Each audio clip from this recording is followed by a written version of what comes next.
the Tom Joyner Morning Show. It is indeed an honor to have the Attorney General of the United States, Loretta Lynch, in my studio. Good morning. Good morning, Tom. You're on a 12-city community policing tour. Yes, indeed. Now, what is that all about? Well, I tell you, Tom, I've been on this since I started as Attorney General. My first day I was sworn in, that's the day young Freddie Gray was funeralized. That's the day violence broke out in Baltimore.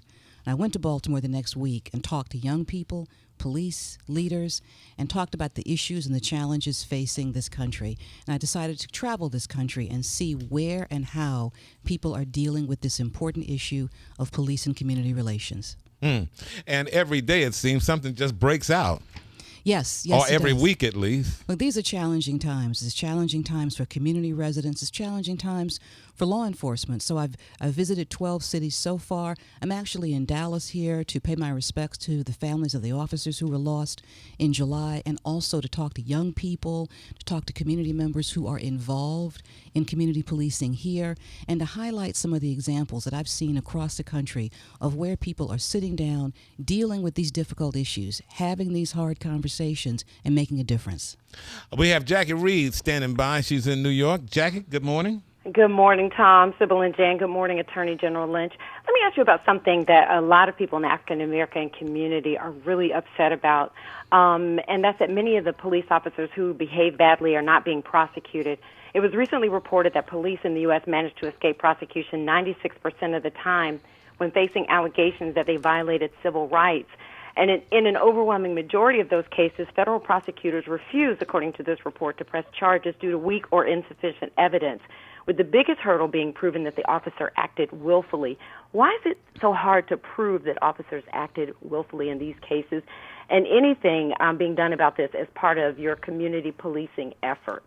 Well, one of the things we're talking about on this tour and all the work that we're doing around it here in Community Policing Week, this week is to highlight all those issues, are some of the very issues that you talk about, Jackie.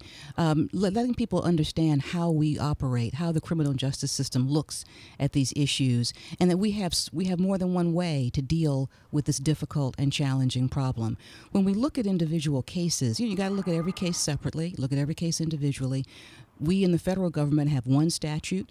It does have a fairly high bar, and sometimes we're not able to meet that bar. But that does not mean that the issue should go away, and it does not mean that the people in that case should feel that they haven't been heard or listened to, or that they don't have anything else or any other redress.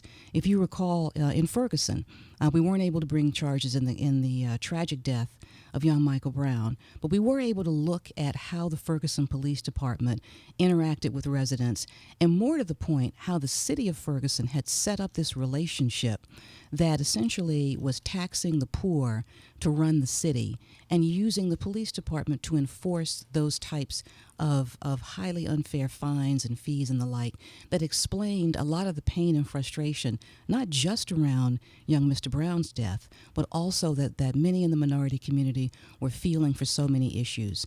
So where we are not able to bring charges, we do try and look at the overall situation and shine a spotlight on why there is so much pain and frustration around this issue.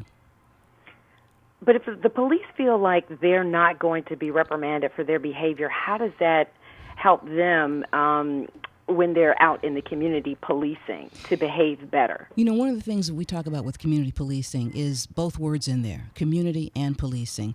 And where I've seen cities come back from where Baltimore was, from where Ferguson was, is where the community gets actively involved in learning about police training, for example, in learning about police procedures, for example. And we're talking on the tour about ways in which community members can, in fact, have that visibility, because the accountability and the transparency that I think has to be in every community police relationship has to start at that local level. And so what we encourage community residents to do is to find ways to start at every level, making sure that there's not only transparency, know who your police chief is, know who your police officers are, but also how does your police department deal with discipline whether it's force or whether it's all discipline. Do they themselves have a way to deal with these officers? Because officers have got to be accountable to the people directly in front of them. We spend a lot of time talking to police departments about this. When we go in and do an investigation, we always look at disciplinary procedures and how use of force is handled. Are officers even reprimanded within the police department before it gets to us or before it gets to a local prosecutor? Is there accountability there? And if there is, how do people in the community know about this? How do you have faith in a system if you aren't able to see that people are held accountable for their actions the same way that every citizen is held accountable for their actions? So we spend a lot of time with police departments working on that in terms of training and procedures and giving them guidance. But we also want to uplift community efforts to get more involved in these procedures as well. And I tell you, some of the best things I've seen are where community members sit down and they have these hard discussions, and they're hard. I mean, Jackie, you worked on these topics for a long time. This is painful stuff, and they come out of it with a procedure. Let's sit down. If you're going to have body cameras, I've seen police departments say, all right, we're going to have body cameras. We're going to invite the community in, and you tell us what you think are some of the most important things we need to do with the film, with the footage. Tell us what you think about how we should handle a situation. When we go into your house, for example, and you've got your children there, what do you want us to factor in? And that's when you really have accountability starting from the ground up. I will tell you, the Department of Justice will always be there. We'll always review these situations. We'll always do what we can do. But by the time we get there sometimes, something tragic has already happened. Trust has already been further frayed, or it has been broken.